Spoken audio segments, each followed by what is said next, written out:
Hey guys, Brian Davis and Deni Brian here from Spark Rental. Hi, everyone. Happy Tuesday. Always a pleasure to be with you. So as you guys join us, let us know where you're tuning in from. We always love to hear from you and make this more of an interactive experience rather than a pre-recorded podcast, which it's not. It's broadcast live every week on Tuesdays. So yeah, let us know where you're tuning in from, and don't hesitate to fire questions at us as we go through here. Again, this is meant to be interactive, not just the two of us talking at you. So No. on that note, we are going to talk today about 8 do's and don'ts of dealing with contractors. So the 8 commandments of managing contractors, if you will. Last week we talked about 4 little known but must include lease clauses to protect yourself and your investment property. Today it's all about contractors, because honestly, contractors are one of the most challenging parts of being a real estate investor. They will drive you crazy, but it's super important, and it's something that not many people talk about in the real estate investing education world, because it's not super sexy, and there's no glitz and glamour to it. It's kind of the down and dirty nuts and bolts of investing in real estate. Right. So that's why it's so important. So without further ado, Deni, let's jump in here and talk about the first commandment of measuring or managing contractors. First, I want to say hi, Ronnie Jones, and you're from Pennsylvania too, so go PA. Well, you definitely want to get referrals. You don't want to just grab one. I mean, so many people right now will Google one, and the first one that's at the top, they're going to grab and they're going to run. And that's not always the best one.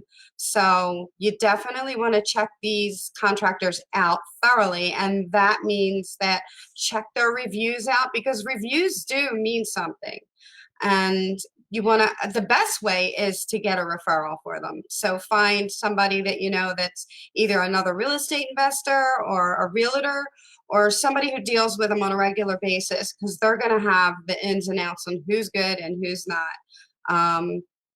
And also check for licenses, if your state or county or whatever requires licenses, because a lot of them will also have like an online database if they've ever had issues with their licenses, or they've been in court or anything like that. So make sure that you are checking them out, because unfortunately, like almost any business, there are good and bad and okay. Yeah, you have to screen your contractors carefully, just like you have to screen your tenants carefully. And one thing to tack on to Deni's point there, one place that you can ask for referrals for local contractors is in our Facebook group for Yes. landlords and real estate investors. There's 32,000 some landlords and real estate investors and property managers from across the country, and even some international ones on there. So ask for referrals in there. Chances are you'll get an answer for your city if you live in a significant size city. Speaking of Facebook, they have local groups all over Facebook. My husband's a contractor, so I know like how that works, and you'll see a theme. Like you'll see somebody will say, I need a plumber. Who do you use? You'll see that name keep coming up, and that's the guy that they're in that area they're looking for. So yeah, use all of that stuff. Absolutely. So rule number 1 is do get referrals for contractors, particularly from people who are in the real estate industry, Right. Although homeowners count as well. All right, Deni, what's the second rule? Get more than one estimate. I mean, you don't want to just say some guy tells you, oh yeah, this is going to be $2,500, and you say okay, and then it be done, because like anything else, there are different prices. So the only way to do this is to get a couple, 2, 3, would be great, and get their their listing, their estimates written down, and then compare the prices.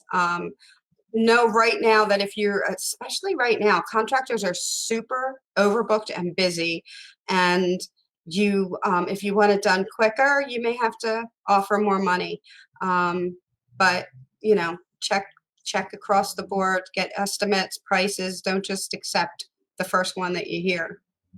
Yeah, get at least 3 quotes, preferably 4 or 5. And, don't necessarily go with the lowest one, although that is an option sometimes. But, sometimes these quotes will range like 3 or 4 times. The highest one will Mhm. be like 3 or 4 times the lowest one. I mean, you can see an enormous range in these quotes. So get as many as you can without pulling your hair out. All Absolutely. right. Rule number 3, Deni. Negotiate, negotiate, negotiate. Nothing is final. If somebody tells you this price, that doesn't mean you can say, well, I didn't want to pay that much. How about this? Or I got some quotes that were this much, would you go this or meet me in the middle or something? Never take an estimate as final word, because it's just the way of that business, really. Everything in life is negotiable, Yeah, seriously. and especially contracts and repairs. So Just like your real estate's negotiable, so is the comp. Sorry, exactly. I'm putting a link here for an article on how to negotiate with contractors. So we even teach you how to do that. Yeah, not everyone feels super comfortable negotiating. So, if you are new to negotiating, check out some of those tips for negotiating specifically with contractors as a real estate investor. Absolutely. And it maybe like I tend to be a little bit better than my husband when it comes to that. So I usually handle that. So if your partner or your business partner, whoever is better negotiator, get them in there. Absolutely. All right, rule number 4.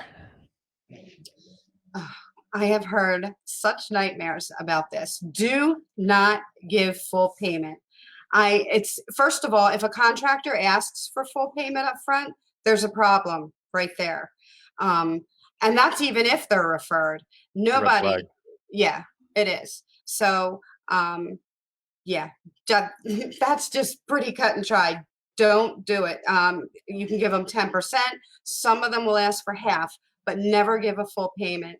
Um, there's usually a payment schedule. This is how much you'll get in the beginning. This is how much you get in the middle of the job and the end of the job. And then before you even give payments for each of the jobs, make sure that you're looking at them and what is done and that it's acceptable. Yeah, this is a super important point because contractors are always going to try to get ahead of you on payment. They want as much payment up front as they can get, and then they want Yep. as much payment as you go through the job as they can get. And they're going to try to negotiate as little payment at the end of the job as possible. And you want to be coming at this from the opposite extreme. You want to give them almost nothing up front and as little as you possibly can throughout the job with as much payment as you can after the job is complete. So this ties back in with rule number 3 of always negotiate. You have to negotiate this very carefully.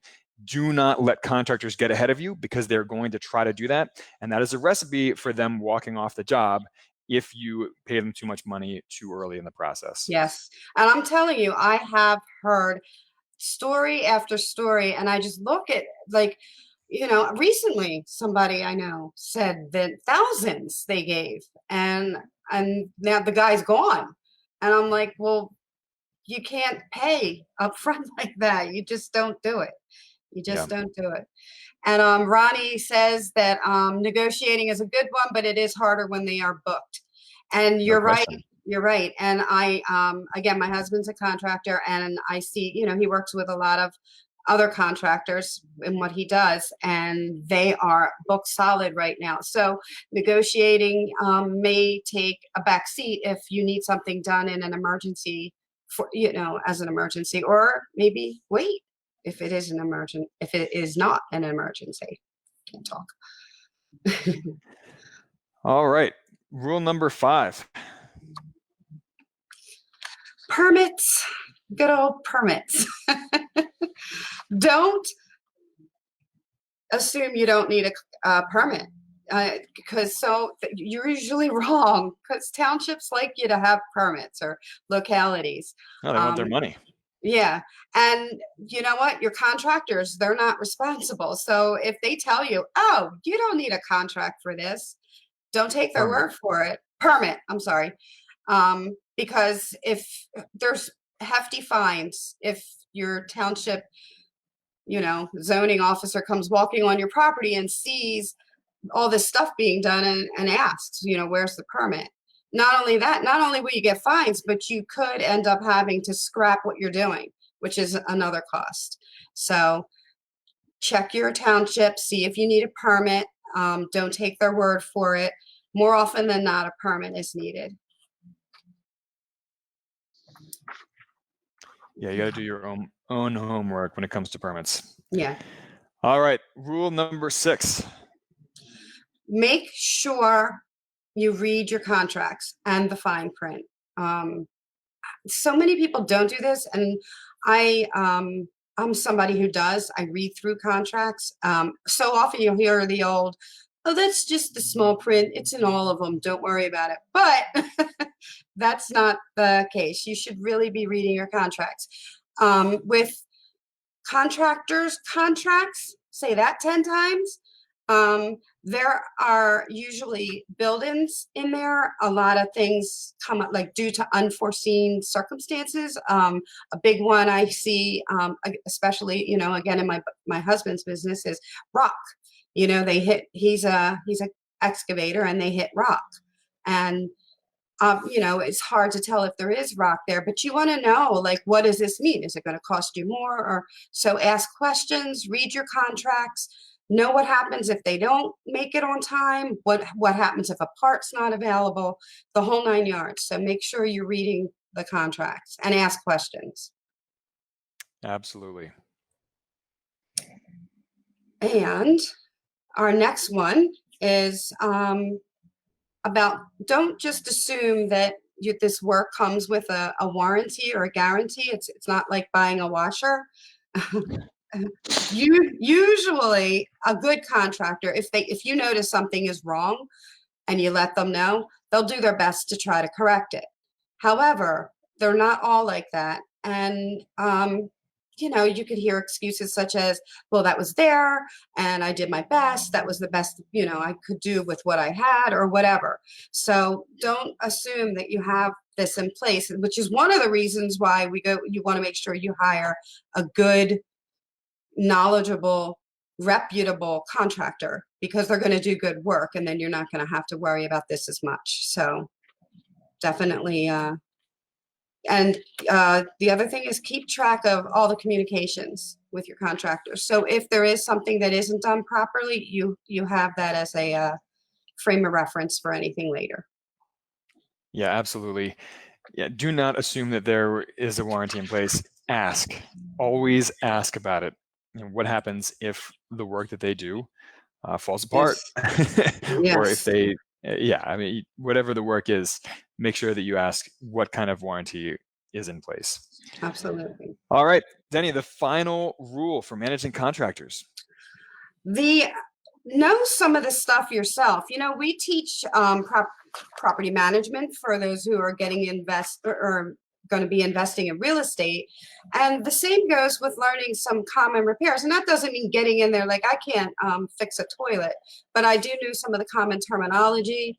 I can, not so much anymore, but I used, my memory is not that great. But when I when I was managing large apartment complexes, I got to hear so many of the, repetitive repairs. And eventually I would be able to know, is that this, or maybe that's because this is happening, or did you put this down a toilet that you weren't supposed to?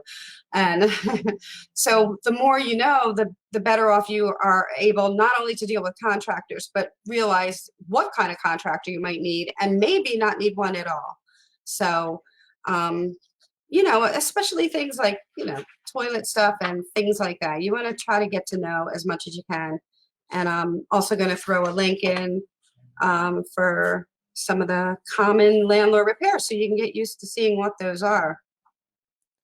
Yeah, and the more knowledgeable you are about property repairs, the better job you'll do in screening contractors, in collecting quotes, in knowing what are reasonable costs for common repairs. You will just be in such a better position to manage contractors if you are knowledgeable about these repairs yourself. Absolutely. And some of these, maybe you can knock them out yourself. Maybe it's something that it would take you a half hour to fix, and you can save yourself $500 on bringing in a contractor. So it doesn't hurt to be handy when it comes For to sure. your own properties. I say that as the least handy man alive, but, but Hey, the well, more knowledgeable you are, the easier time you'll have with all of this. So as a quick recap of the 8 do's and don'ts for managing contractors. Number 1, get referrals from people you know and trust, particularly people in the real estate industry. Number 2, get several estimates and compare them. Get at least 3 estimates when you're collecting quotes. Number 3, do negotiate. Negotiate every time with contractors because they're going to try to charge you as much as they think they can get away with.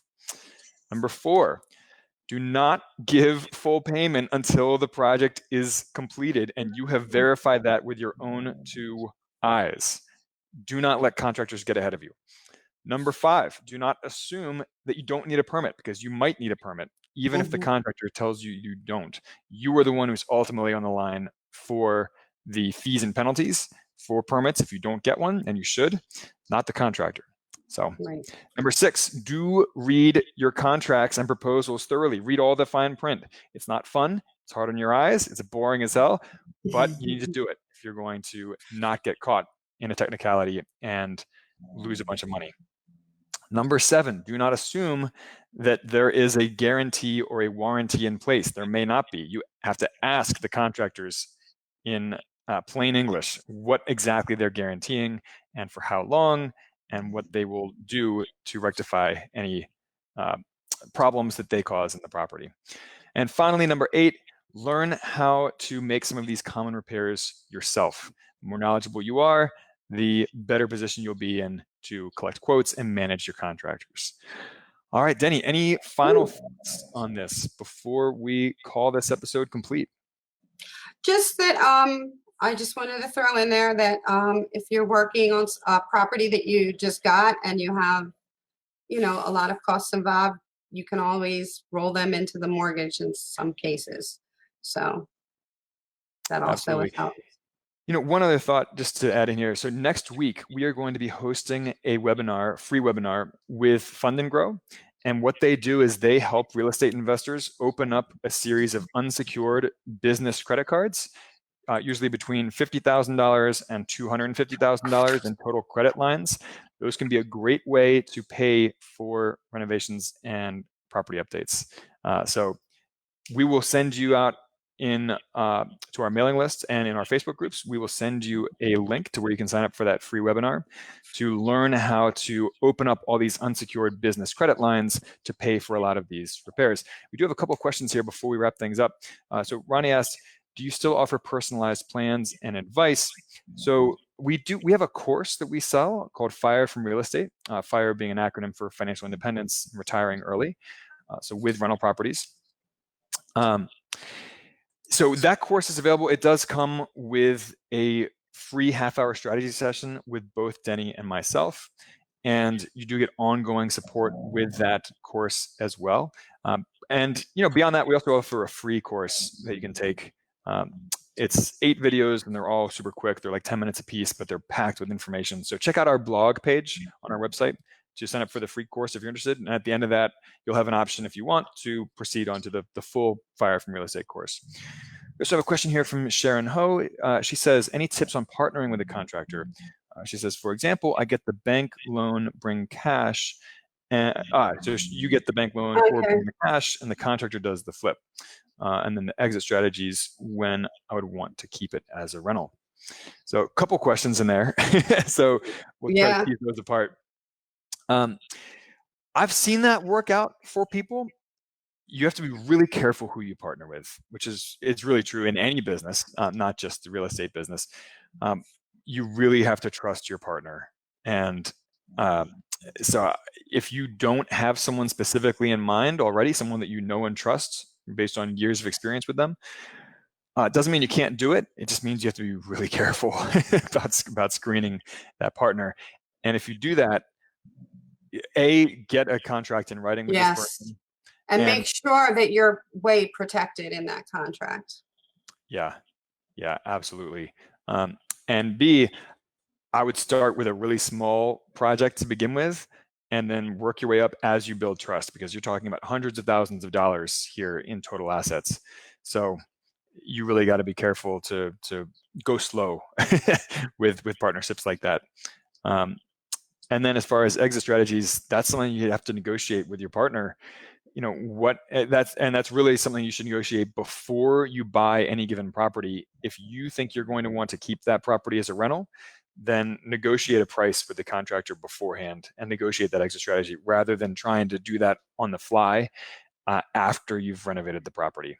So, Deni, what are your thoughts on that? Anything you want to add? I definitely think that it's a very unsteady partnership if you are just, meeting up with somebody and he's he's a contractor and you're going to buy the property and whatnot. But if it's somebody that, like Brian said, that I've seen that work, and in different percentages, however you work it out.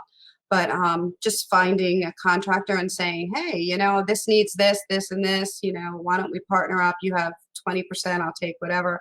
And then that's kind of tough to do. And I personally haven't heard any situations like that where it actually has worked out. Because remember, we're dealing with what we're talking about now, which is how to deal with contractors. And unfortunately, there's a lot of, unscrupulous contractors out there. So just make sure that, and I'm saying this, and again, my husband is one, so, but he's an honest one, but one last just thought. Be careful. Yeah. So Sharon, one way that people get tripped up in that situation to particularly watch out for is the contractor goes in, they don't have any skin in the game. They get behind the walls and they find that it's going to be more work or more materials or more whatever than they were planning on. And they just shrug their shoulders and walk away because it's no skin off their back, right? So, you have to really be careful about that. So I would personally make sure that they have some money in the deal as well, that it's not just you with money in the deal, so that they have something to lose if you get in there into the property and discover that there actually is more work needed than everyone was expecting. You need to be able to count on your partner to knock that out. And you also have to make sure that there's some kind of timeline in place and some accountability for the partner. If they don't get the project finished on time, then they start losing ownership percentage or something like that. There needs to be accountability built in so that the contractor doesn't just drag this out indefinitely because they don't feel like doing it, or they have higher paying projects that they're working on or whatever. So, and then time is money and all that. So yeah, you want to definitely make sure. Yeah, so just a couple of things that I've seen happen in the past with that. Ronnie also says, talking about Fund and Grow, that they are awesome, and yes, they are. They're a great company to work with, and they can definitely help you get some good credit lines lined up that are unsecured to property. You don't need property for these credit lines and credit cards. That's an amazing concept, really. I think. No, it's awesome. So we'll have a free webinar for you next week on that. More details to come. And on that note, we will see you next Tuesday at 2:00 Eastern, 11 Pacific. Have a great week, and let us know what you want to hear about next week. Absolutely. Have a great day.